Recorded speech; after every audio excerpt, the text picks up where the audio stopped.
तर वळूया पुढील बातमीकडे। एक राजकीय बातमी। उपमुख्यमंत्री अजित पवारांनी जयंत पाटलांना चिमटा काढलाय। असं काहीतरी सांगा की उत्कृष्ट भाषणाचा पुरस्कार मिळेल, असं अजित पवार म्हणाले। दिलीप मोहिते पाटलांना संसद रत्न पुरस्कार मिळाला।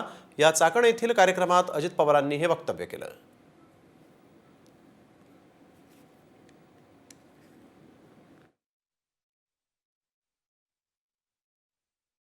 त्यांनी स्वतःहून सांगितलेलं आहे।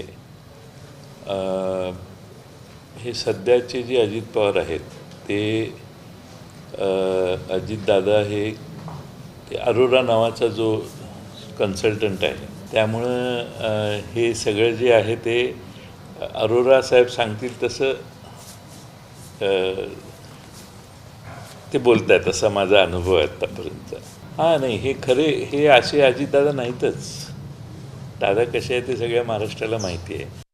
मला तर 34 वर्ष झाली तरी मला काही सर्वोत्कृष्ट भाषणाचा पुरस्कार नाही, मला उत्तम संसदपटूचा पुरस्कार नाही। आता काय केल्यावर काय होणार आहे ते मला तर काय कळत नाही। काय सुधारणा सांगा की दादा जरा भाषणात हा बदल कर, म्हणजे तुला उत्कृष्ट भाषणाचा पुरस्कार मिळेल।